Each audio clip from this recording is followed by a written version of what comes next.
ఇక విజయనగరం జిల్లా వైసీపీ కార్యాలయ వివాదం మరోసారి తెరపైకి వచ్చింది.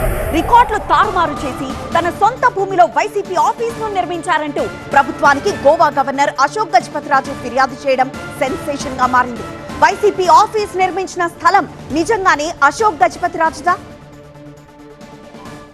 వైసీపీ ప్రభుత్వం అధికారంలో ఉన్న సమయంలో రాష్ట్ర వ్యాప్తంగా పార్టీ కార్యాలయాల నిర్మాణం చేపట్టింది.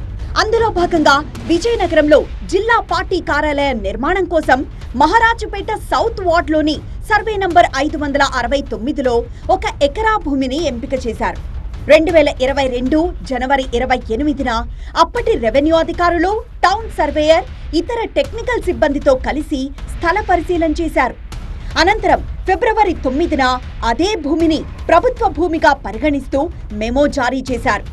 2022 మే 18న జారీ చేసిన ఉత్తర్వుల ద్వారా 1 ఎకరా భూమిని 33 సంవత్సరాల లీజుపై వైసీపీ పార్టీ కార్యాలయం కోసం కేటాయించారు.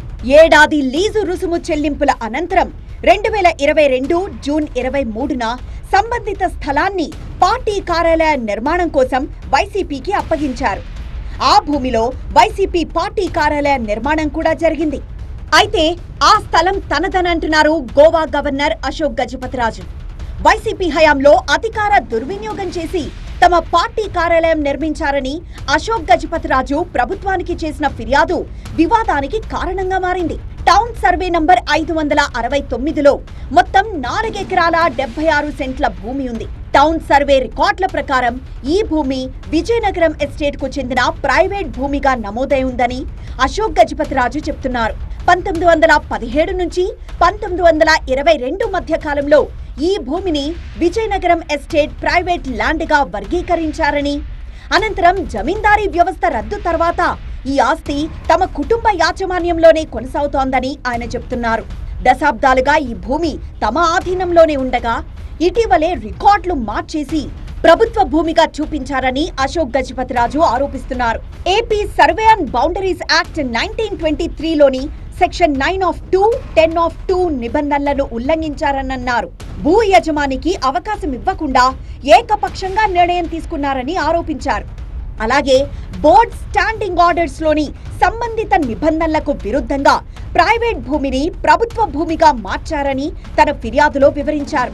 ఒక వ్యక్తి లేదా కుటుంబ ఆధీనంలో దశాబ్దాలుగా ఉన్న భూమి హోదాను మార్చాలంటే తగిన స్థాయి అధికారుల అనుమతులు అవసరమని, అలాంటి అధికారం ఎంఆర్ఓ స్థాయిలో లేదని ఆయన వాదిస్తున్నారు. ఈ మేరకు గతంలోనే జిల్లా కలెక్టర్, మున్సిపల్ కమిషనర్ కు ఫిర్యాదు చేయడంతో పాటు ప్రస్తుత ప్రభుత్వానికి కూడా ఫిర్యాదు చేశారు. అశోక్ గజపతి ఫిర్యాదుతో మున్సిపల్ అధికారులు గతంలో పలుమార్లు వైసీపీకి నోటీసులు కూడా జారీ చేశారు. ఆ స్థలాన్ని ఖాళీ చేయించి తమ భూమి తమకు అప్పగించాలని ప్రభుత్వానికి ఫిర్యాదు చేయడంతో పొలిటికల్ గాను ఈ అంశం దుమారం రేపుతోంది. ప్రభుత్వ రికార్డుల ఆధారంగానే భూమి కేటాయింపు జరిగిందని వైసీపీ అంటోంది. వైఎస్ఆర్ పార్టీ కార్యాలయాన్ని కేటాయించిన జీవో ప్రాతిపదికన మాకు ఇచ్చిన స్థలంలో కట్టాము. ఇది 4 సంవత్సరాల కాలంగా జరుగుతున్న ప్రక్రియ.